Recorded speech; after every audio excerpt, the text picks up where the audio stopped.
Ng umaga sa ating lahat at natapos na tayo sa ating pananalangin at ngayon ay dadako na tayo sa ating Sunday School at tanda natin ang ating mga sarili. Nagpapatuloy tayo sa ating Sunday School sa umagang ito at ang ating pinag-aaralan ay ang Belgic Confession of Faith na naisulat noong 1561 at ngayon ay narito tayo sa Article 29.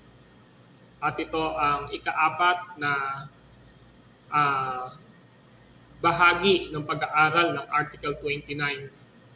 At ang pag-aaral natin ito ay patungkol sa ang mga palatandaan ng tunay na iglesia kung saan naiiba siya sa huwad na iglesia. So ito yung ating lesson title dito sa Article 29. Napag-aralan na natin nung mga nakaraang lesson sa Sunday School na ano ba ang palatandaan ng tunay na iglesia ng ating Panginoong Jesucristo na tinuturo ng banal na kasulatan. Napag-aralan natin ang tatlong palatandaan. Una, ang iglesyang ito ay ipinapangaral at itinuturo ang dalisay na ebanghelyo ng Diyos o ang salita ng Diyos. Yun yung unang bahagi. So, nakasentro siya sa pananambahan, sa mga gawain, sa salita ng Diyos, sa ebanghelyo ng Diyos na ipinapangaral at itinuturo. Yung ikalawa naman, yung pananatili at pinapanatili ang malinis na pagpapatupad sa mga sakramentong inutos ni Kristo.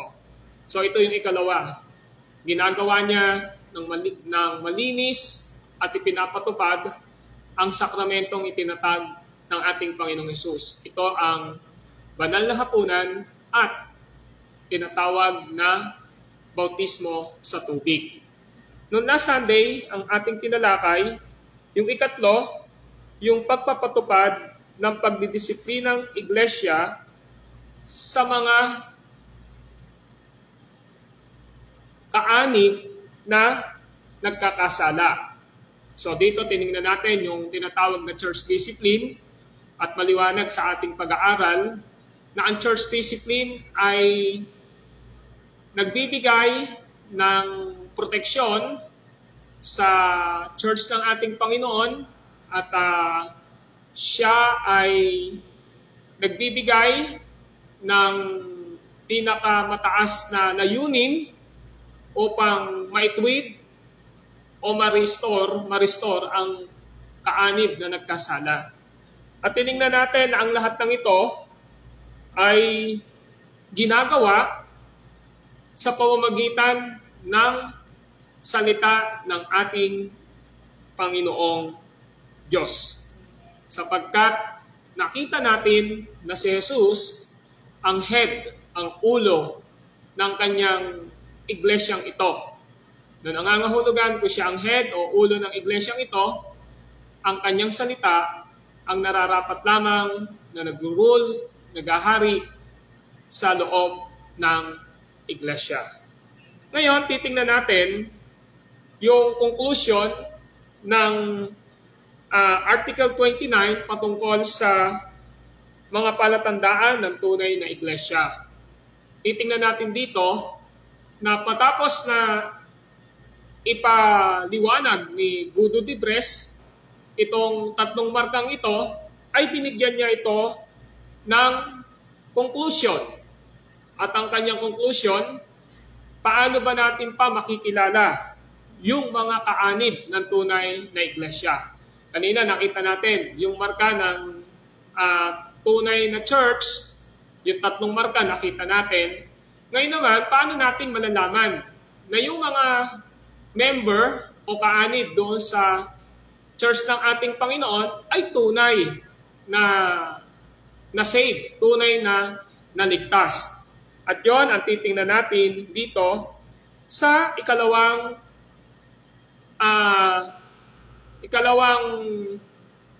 saknong nitong pag-aaral natin o ikalawang paragraph. At nais kong basahin ito mula dito sa Article 29, ikalawang paragraph, and I quote. Ang sabi po ay ganito: tungkol naman doon sa mga kasapi ng iglesia, makikilala sila sa pamamagitan ng palatandaan ng mga tunay na Kristiyano. Ito ay sa pamamagitan ng kanilang pananampalataya. Kapag kanilang pinagtitiwalaan si Jesucristo bilang kanilang tanging tagapagligtas. Iniiwasan ang kasalanan, tinatahak ang landas ng katwiran, iniibig ang tunay na Diyos at ang kanilang kapwa, hindi lumilihis sa kanan o sa kaliwa, at itinapako sa krus ang laman kasama ang masamang gawa nito. Subalit, hindi ito dapat mapagkamalian na para bagang walang nananatili sa kanilang mababigat na kahinaan, kundi nilalabanan nila ang mga ito sa pamamagitan ng Espiritu sa bawat araw ng kanilang buhay. Patuloy na nanganganlong sa dugo, kamatayan, paghihirap at pagsunod ng Panginoong Hesukristo, na sa Kanya ay meron tayong katubusan na siyang kapatawaran ng mga kasalanan. End quote. So pinapakita rito ngayon sa paragraph 2 ng Article 29 yung mga palatandaan ng isang tunay na anak ng Diyos o mayroong tunay na pananampalataya kay Kristo o sa Diyos. Sabi rito, tungkol naman doon sa mga kasapi ng iglesia. So maliwanag na pinapakita dito na ang church ay binubuo ng mga niligtas ng ating Panginoong Jesucristo at tinawag mula sa pagiging makasalanan. Kung kaya, yung lahat ng naligtas dahil sa biyaya ng ating Panginoong Diyos, nagkaroon ng karanasan ng sakramento ng bautismo, ay bahagi o kasapi ng kanyang church. Ngayon, paano natin malalaman na ang kasapi ng iglesia ay tunay na anak ng Diyos? Ang sabi rito, makikilala sila sa pamamagitan ng palatandaan ng mga tunay na Kristiyano. So may palatandaan ang tunay na Kristiyano. Ulitin ko, may palatandaan ang tunay na Kristiyano. Ibig sabihin, may makikita sa kanyang buhay. At ang sinasabi rito, ito ay sa pamamagitan ng kanilang pananampalataya. So yung pananampalataya na naranasan niya, nakaloob ng banal na Espiritu, yung saving faith o yung nakapagliligtas na pananampalataya. Kapag sinabi natin nakapagliligtas na pananampalataya o saving faith, yung pananampalataya mismo ay hindi po yung nagliligtas. Ang nagliligtas po ay ang laman o tinatawag na proposition ng pananampalataya. At yun ay walang iba kundi ang Diyos at ang kanyang mga salita. Kaya naman, yung pananampalatayang ito ay makikita sa kanyang pamumuhay, makikita sa kanyang buhay. Ang sabi ni Santiago sa kanyang liham sa aklat ng Santiago na ang pananampalatayang walang kalakip na gawa ay patay. Ang sabi niya rito, ay ito, sa Kabanatang 2 ng Santiago. Kabanatang 2 ng Santiago, ang talata ay 17. Ang sabi niya, gayon din naman, patay ang pananampalatayang walang kalakip na gawa. Sinasabi niya ngayon na ang pananampalataya na walang bunga o palatandaan na isinasabuhay ang kanyang pananampalataya, which is yung kanyang natutunan, yung karunungan ng Ebanghelyo ng Diyos o ng banal na kasulatan, at doon niya dapat pinagkakatiwala ang kanyang buhay, sabi niya kung hindi ito magkakaroon ng bunga, hindi ito tunay na pananampalataya. Kaya ang sabi ni Santiago na in-inspired ng banal na Espiritu, gayon din naman, patay ang pananampalatayang walang kalakip na gawa. At sinabi niya sa mga susunod na mga talata, yung kanyang pagpapaliwanag patungkol kay Abraham. Si Abraham, ginawa niyang example upang bigyan ng diin na ang pananampalataya ni Abraham ay hindi lang basta pananampalataya na nanampalataya lang, kundi yung pananampalataya ni Abraham ay pananampalatayang may mabubuting gawa o may sangkap na mabubuting gawa. Bakit po? Ang sabi niya rito, sa talatang 21, si Abraham ay kinalugdan ng Diyos dahil sa kanyang mga gawa. Nang ihandog niya sa dambana ang anak niyang si Isaac, hindi ba? Diyan makikita mong magkalakip ang kanyang pananampalataya at mga gawa. At naging ganap ang kanyang pananampalataya dahil sa kanyang mga gawa. Natupad ang sinasabi ng kasulatan, si Abraham ay sumampalataya sa Diyos at dahil dito ay siya ibinilang na matuwid.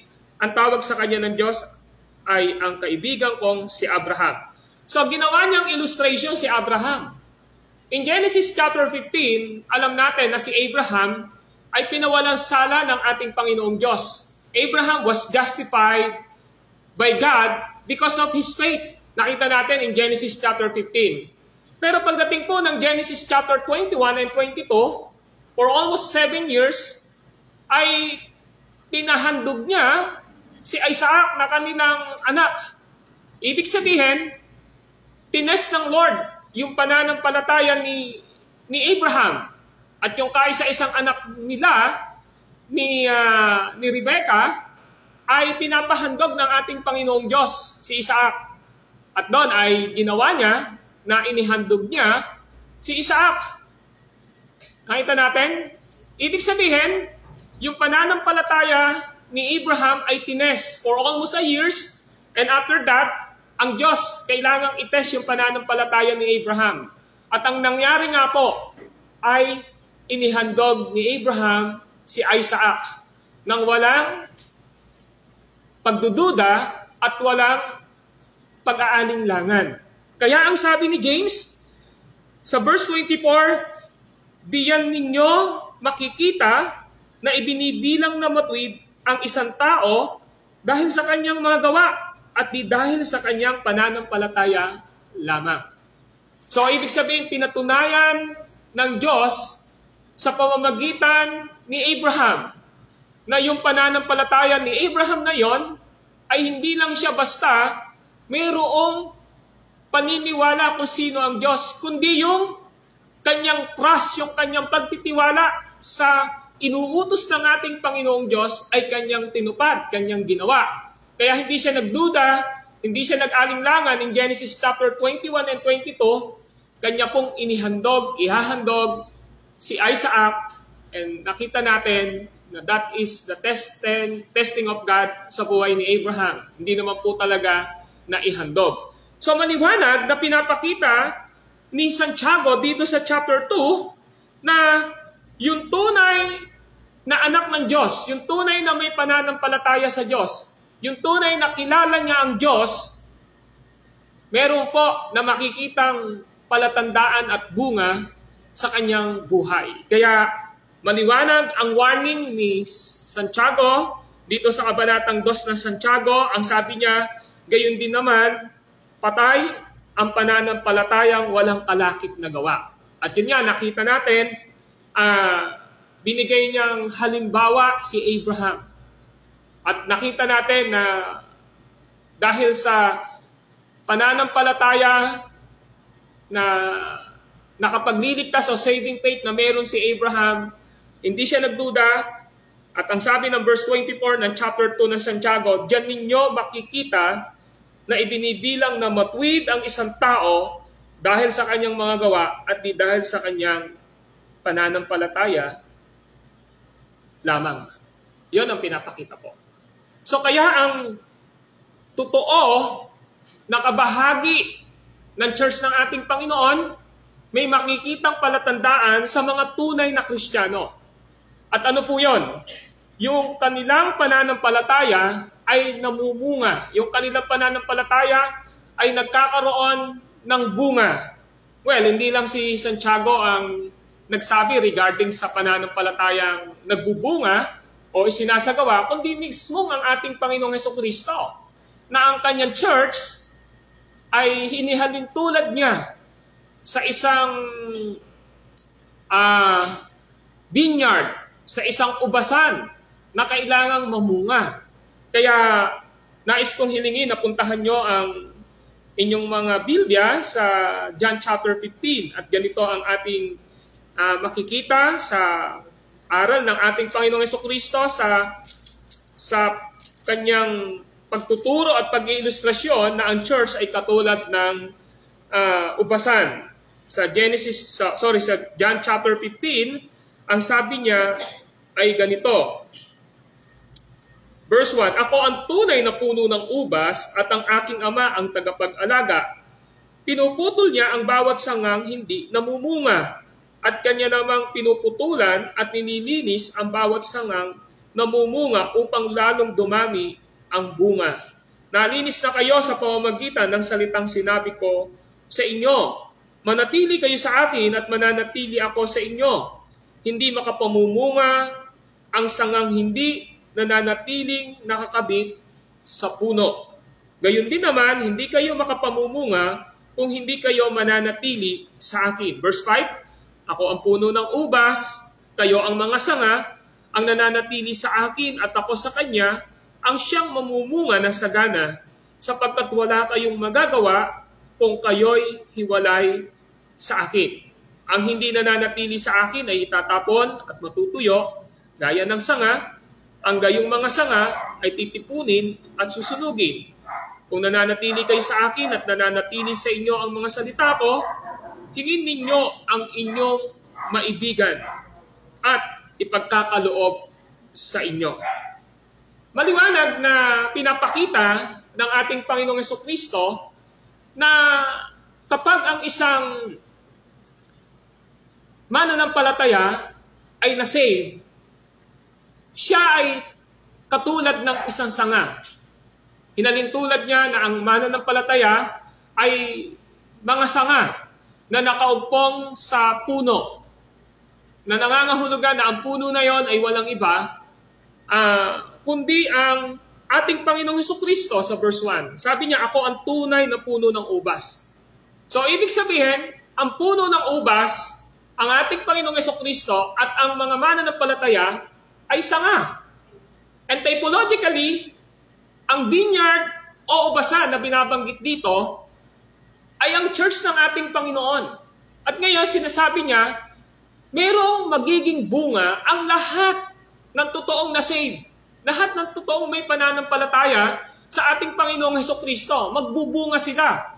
Sa katunayan, binanggit niya na kapag ang isang mananampalataya ay nakakabit sa ating Panginoong Hesukristo, nakakabit sa kanyang church, magbubunga sila ng sagana.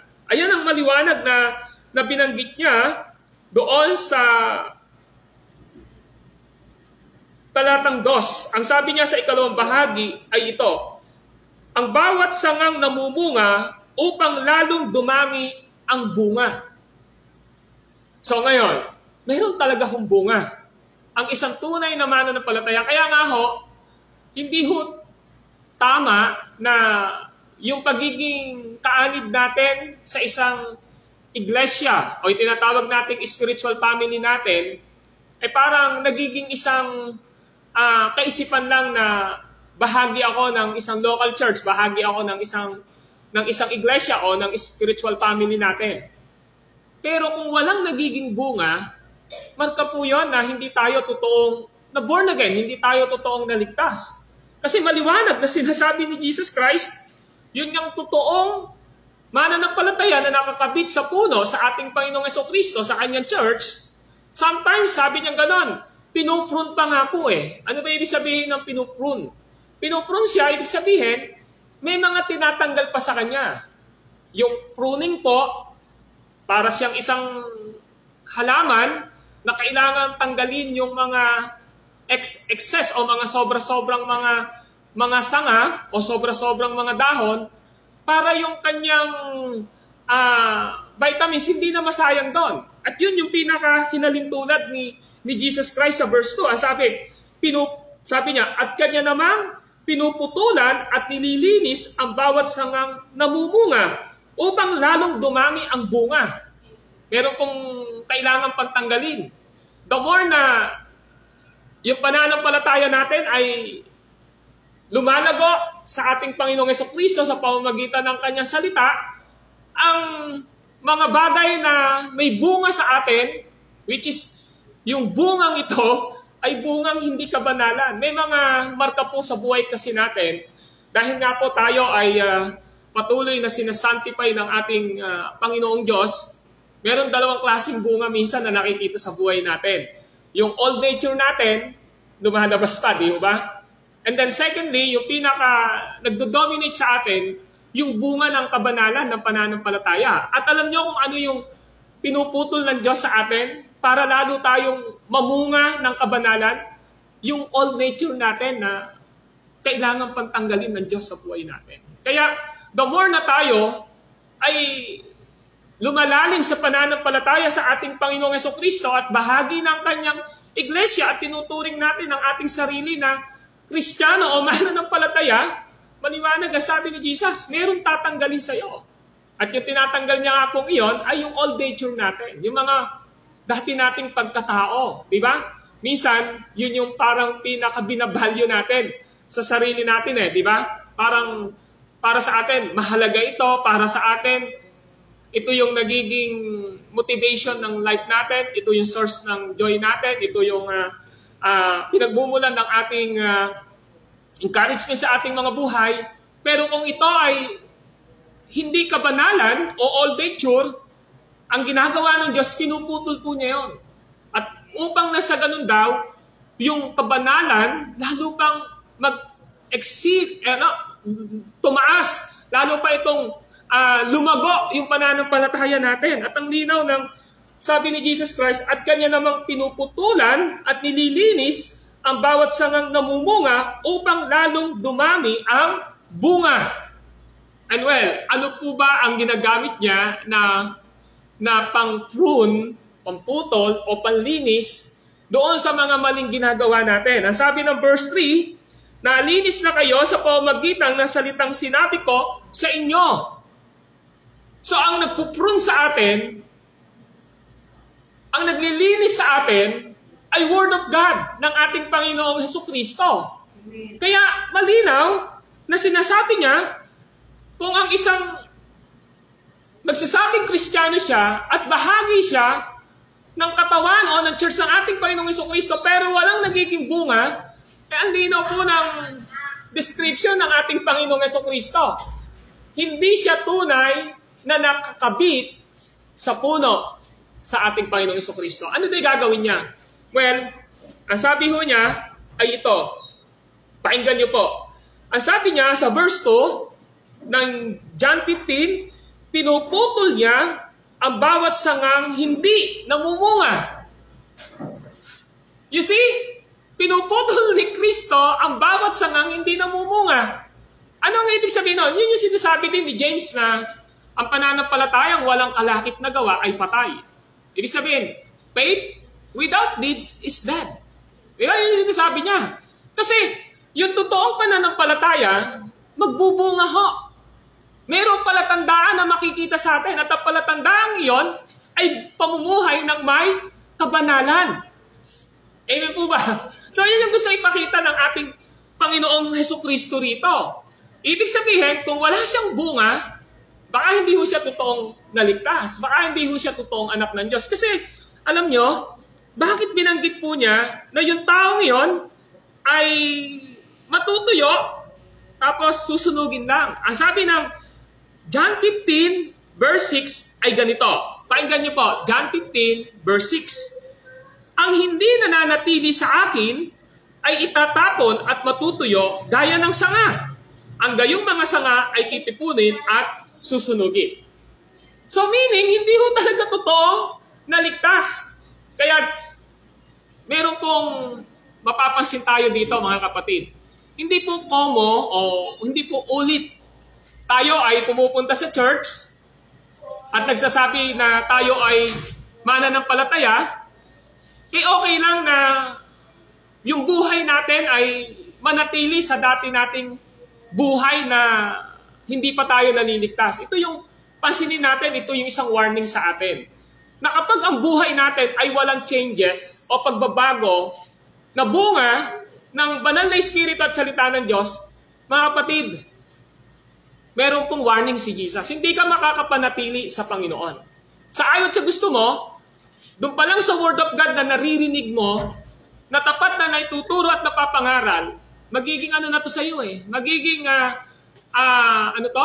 hindi magandang pandinig eh. Yung maririnig mo ngayon, parang iisipin mo palagi, parang hindi mo isasabit yung sarili mo sa Word of God. Kaya hindi ka pa rin makakapanatili eh. Because one of the mark na hindi totoong na-save, ang sabi ni Jesus Christ, sa John chapter 8, ayaw niyang tumanggap ng salita ng Diyos. Ayaw niyang mag-submit sa salita ng Diyos. Kaya nagiging irritated, nai-irritate siya kapag ang Word of God ay dumarating sa kanya. Bakit? Kasi nga, hindi siya totoong na-save. Kaya ang sabi ni Jesus Christ, sa loob ng church, hindi porke pumupunta tayo sa loob ng simbahan, totoong anak na tayo ng Diyos. Di ba? Kasi kahit ang mga Pharisees at saka mga Sadducees, mas religious pa nga po sila sa atin eh. Di ba? Nag-aayuno sila ng ganito, di ba? Tapos sila ay tapat sa lahat ng bagay. Pero si Jesus Christ sinasabi, hindi pa rin sila totoong save eh. Ngayon, pinapakita niya ngayon dito, na kapag ang isang hindi totoong mananampalataya ay hindi talaga totoong na born again o na regenerate, puputulin siya. Sabi ng John 15, verse 2, pinuputol niya ng ating Panginoong Diyos ang bawat sangang hindi namumunga. At yung pinutol niya ngayon, ang sabi ng verse 6, ang hindi nananatili sa akin ay itatapon at matutuyo gaya ng sanga. Ano yung ibig sabihin ng matutuyo? Ibig sabihin, walang makikitang buhay sa kanya. Kaya nga, once na ikaw ay kala mo, nakakabit ka kay Kristo dahil kala mo, nasa isang church ka, diba? Pumupunta ka sa church natin. Na ito, kala mo, totoo kang ligtas. Pero hindi ka naman totoong na regenerate, na born again, o na save. Nagpupunta ka sa church. Ngayon, anong nangyayari? Wala namang nagiging bunga sa pananampalataya mo, yung buhay mo. Dati pa rin, di ba? Walang pagbabago. Sabi ni Jesus Christ, hindi yun yung totoong naligtas. Ang sabi niya, puputulin yon, mawawala yon sa church. At kapag nawala sa church yon, matutuyo yon. Ang ibig sabihin, hindi makakapagpatuloy yon. And then, ang sabi niya, isasama siya upang tipunin and later on, susunugin. Ano ibig sabihin nito? Wala akong saysay. Kaya ngayon, makikita natin na ang tunay na mananampalataya ay nakakakitaan siya ng bunga sa kanyang buhay pananampalataya. Yun yung gustong ipakita rito ng ating Panginoon. Kaya nga sabi rito, kapag kanilang pinagtitiwalaan si Jesucristo bilang kanilang tanging tagapagligtas. Kapag po tayo ay mananampalataya na, ang sentro ng ating pamumuhay, ang sentro ng ating buhay dito sa lupa ay laging nasa ating Panginoong Hesukristo. Diba sabi sa Hebrew chapter 12, verse 2, ituon natin ang ating mga mata o paningin kay Kristo na siyang mayakda at nagpapasakdal ng ating pananampalataya.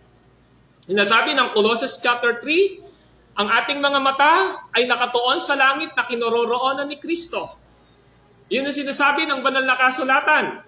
Ang sinasabi ng banal na kasulatan ay namumuhay na nga siya ngayon sa pananampalataya sa ating Panginoong Hesukristo. At ang sabi ho rito, kapag kanilang pinagtitiwalaan si Hesukristo bilang kanilang tanging tagapagligtas, tapos iniiwasan ang kasalanan, tinatahak ang landas ng katwiran. Ang isang Kristiyano po, ang isang anak ng Diyos, ay natututo na iwasan ang kasalanan. Amen po ba? So yun yung sinasabi rito, iniiwasan na natin ang kasalanan. Kapag iniiwasan natin ang kasalanan, ang nais nating tahakin ay ang landas ng katwiran ng ating Panginoong Hesukristo. Of course, kapag sinabi ho nating tinatahak iniiwasan ang kasalanan, kapag meron po kasing different ways na pwede tayong lakaran sa mundong ito Ito ay ang sinasabi ni Jesus Christ sa Matthew chapter 7, di ba? Mayroong dalawang daan. Sabi niya, pumasok kayo sa makipot na pintuan at sa makitid na daan. Kakaunti lang ang dumadaan doon, pero ang dulo noon ay buhay na walang hanggan. Kakaunti lang daw po. Pero sabi naman niya, malapad ang daan at mapakaluwang ng pintuan patungo sa kapahamakan at napakaraming dumadaan dito. Maliwanag po ito in Matthew chapter 7. Ngayon, yung buhay natin dati, nandito tayo sa mapakalawak na daan. Nandun tayo sa mga daan na napakadaming dumadaan. Kasi walang nagbabawal, di ba? Hindi tayo nakukonsensya ng totoo because of the Word of God. Ayos lang yung buhay natin. Nandun tayo sa malapad na daan na iyon. Maraming dumadaan doon. Pero hindi na ho dapat daw ganon. After we save, ang dadaanan daw po natin ay ang makitid na daan at makipot na pintuan. Kakaunti nga lang daw po dumadaan doon, sabi ni Jesus in Matthew chapter 7. Pero ang buhay po daw doon, ang dulo daw doon ay buhay na walang hanggan. So yun yung path of righteousness. Di ba? That is the path of righteousness. And the path of sinful and kumbaga sa dinadaanan ng marami, ito napakaluwang So ngayon, iniiwasan natin itong daang maluwang ito. Ang sinisikap natin ay ang daan ng katwiran. At yan ho ay maliwanag na makikita natin sa 1 John chapter 3 verse 8 to 10. Mapakaliwanag ho ng pagkasabi ni Jesus Christ doon. So mga kapatid, yan yung gustong ipakita sa atin ng Panginoon. Tapos ito pa'y marka. Iniibig ang tunay na Diyos at ang kanilang kapwa. Ano ibig sabihin nito? Mahal niya ang Diyos ng buong puso, ng buong kaluluwa, ng buong pag-iisip, at ng buong lakas. Ito ang pinakamahalagang utos. Ang ikalawa, ibigin mo ang iyong kapwa gaya ng pagmamahal mo sa iyong sarili. Matthew chapter 22 verses 36 to 39. At di tayo magtataka, one of the fruit of the Holy Spirit is love. In Galatians chapter 5 verse 21. What is the fruit of the Holy Spirit? Love. Alam nyo, isa lang po talaga ang bunga ng Banal na Espiritu. At ang bunga ng Banal na Espiritu ngayon ay pagmamahal o love po. Yung narinig nyo na sa akin, yung mga sumunod po doon, adjectives, pagpapakilala lang, na yung pagmamahal na yon, yung love na yon, nagbubunga siya ng maraming pagkakilanlan sa atin. Ano yon? Pag-ibig, yun yung pinaka bunga ng Espiritu, kahinahunan, pagpipigil sa sarili, etc., etc., mga bunga po yon ng pagmamahal. Kaya maliwanag po na ang isang nagsasabi, nakasapi ako o member ako ng church ng ating Panginoong Hesukristo, ay hindi lang ho siya naging member sa church dahil sa kanyang confession, sa kanyang pagpipilap ng kanyang membership form. Hindi lang ho yun. Kundi totoo na nakikilala niya si Kristo sa kanyang buhay. Alam niya kung sino siya sa harapan ng Diyos at namumuhay siya sa pananampalataya kay Kristo. Nakikilala sa kanyang buhay kung sino si Jesus. Kaya mga kapatid, maliwanag na tinuturo sa atin na may marka at may bunga ang isang tunay na member o kasapi ng isang church. Huwag po nating isipin na religion lang ang pinasukan natin, di ba? Kasi pag religion lang po, ganyan po yung mga Hudyo at saka Pariseyo religious person po sila Mapaka-religyoso po nila. Pero yun po yung mga kinurek ng ating Panginoong Hesus. So ngayon, hindi tayo magtataka, one of the purpose ng ating Panginoong Hesukristo, bakit po kailangang makita sa ating buhay at mamuhay tayo sa pananampalataya, sapagkat yung inaral natin minsan ng Sunday night, we are the salt and the light of this world. Amen? The church is the salt and the light of this world. Yun yung gusto ipakita niya ngayon dito. Of course, may kasunod po ito hindi naman daw po, ito yung isang balanced teaching dito. Sabi ho rito, subalit hindi ito dapat mapagkamalian na para bagang walang nananatili sa kanilang mabibigat na kahinaan. Yes, alam ng Panginoon na may weakness pa tayo. Amen po ba? Alam nyo, ang gustong ipakita rito ni Gudo Libre sa Article 29 ng ating confession ay ito. Ang highest purpose natin after na masave tayo is sanctification. Ano yung sanctification? Patuloy na nagtatagumpay sa kahinaan na meron pa tayo, sa kahinaang inaalok ng sanglibutan at sa impluwensya ng gawa ng masama o ng dyablo. Yun yung ibig sabihin ng sanctification. Alam ng Diyos na may weakness ako, may weakness pa kayo. Yun yung pinapakita. Pero, hindi siya nagiging license o lisensya sa atin na sasabihin natin kahinaan ko to Di ba?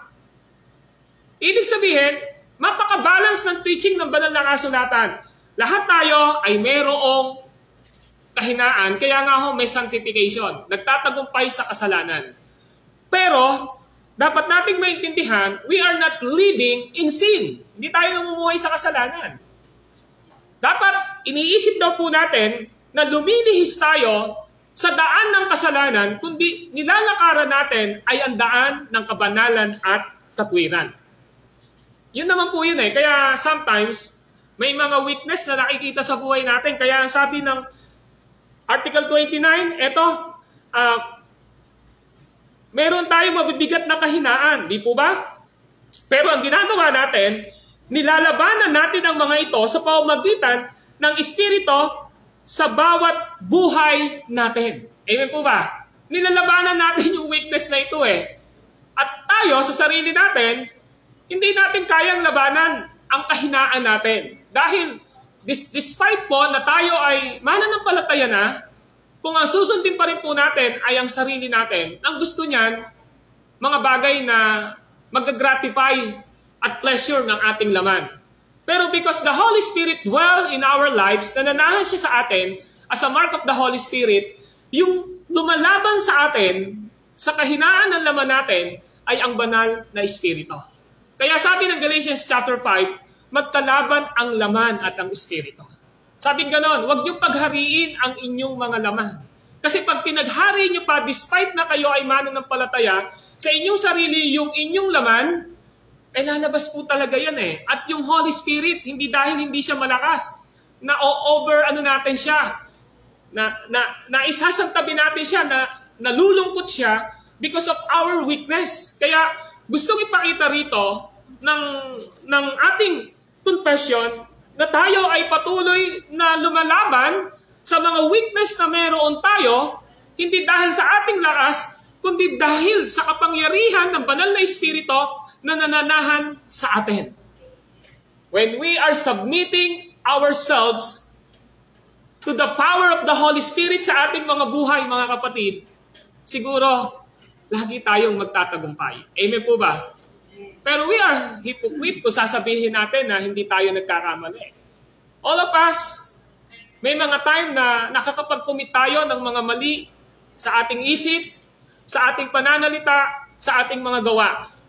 Pero gustong ipakita sa atin dito na patuloy dapat tayong nagpapatagumpay sa banal na Espiritu sa lahat ng mga weakness na meron po tayo.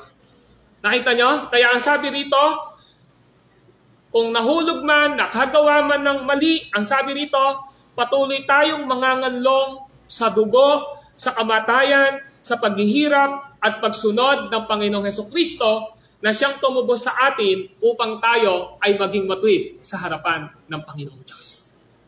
Amen po ba? So, sabi nga ng Romans chapter 7, kahabag-habag ang kalagayan ko, sabi ni Paul. Kasi pag gusto daw niya ng gumawa ng mabuti, nandyan yung kasalanan. Kapag nandyan yung kasalanan, gusto niya gumawa ng mabuti. Tapos nag-conclude siya sa Romans chapter 7. Kahabag-habag ang kalagayan ko. Sino ang magliligtas sa akin sa kasalanang nananahan sa aking katawan? Sabi niya, walang iba kundi si Kristo. Amen po ba? So that is the purpose kung bakit tayo naging bahagi ng church ng Panginoon. We are not only member of the church religiously, pero tayo ay member ng church because we are, in the first place, si Jesus ay naging Savior and Lord ng buhay natin. At patuloy na, by the grace of God, yung sanctification, yung pamumuhay na may kabanalan, progressively makikita po sa ating mga buhay. So in my conclusion, as a pastoral application ng ating pag-aaral ngayon, mga kapatid, lahat naman tayo alam natin yung weakness natin, di ba? Kahit di ko po sabihin at ipagdikdikan sa iyo kung ano yung weakness na meron ka. Alam mo yon. Tama po ba? Alam po kung ano yung weakness ko personally. Kayo, alam nyo kung ano yung weakness nyo. Pero narinig natin ang Word of God ngayon. Ang gusto ng Lord, sana magtagumpay tayo dito. Amen? At makita sa buhay natin ang daan at pamumuhay ng may katwiran. Hindi dahil sa kaya natin, kundi kaya ng Diyos at ng Banal na Espiritu na nananahan sa atin. At ang Diyos ay mapaparangalan sa magiging bunga ng buhay natin ng may katwiran sa Kanyang harapan. Panginoon, maraming salamat sa mga salita niyo na aming natanggap at narinig. Pinapanalangin ko po na sa inyong biyaya ng pagmamahal at paggawa ay patuloy na magmanifest at kumilos ang inyong Banal na Espiritu palagi sa aming panloob na pagkatao. At nang upang na sa ganon ay makita sa buhay namin ang banal na pamumuhay na nagiging bunga ng sanctification sa buhay po naming lahat. Panginoon, kayo ang nakakaalam ng lahat ng kahinaan ng laman ng bawat isa sa amin na narito. Alam niyo kung paano kami namumuhay every minutes of our lives, O God. Publicly and privately, alam niyo at kilala niyo po kami. At Lord, kung meron man po na nakikita kayo ngayon sa aming mga puso, nagpapakumbaba po kami. At sinasabi namin, Panginoon, without you, we can do nothing, O God. Kaya naman, hinihingi namin ang tulong, ang lakas at kapangyarihan ng banal mong Espiritu, Panginoong Hesus, at ng inyong salita sa aming mga buhay. Dahil gusto po namin ipamuhay ang aming mga sarili ng hiwalay sa kasalanan upang ang inyong pangalan ay laging mapapurihan sa buhay po namin. Ikaw lamang po ang aming hinihilingan sa lahat ng ito at kayo lamang ang dapat mapapurihan. Ito po, Ama, ang aming samot dalangin sa inyo ngayong umagang ito sa aming Sunday School. Sa pangalan po ni Kristo Jesus, Amen and Amen. Amen. Paki-off na po.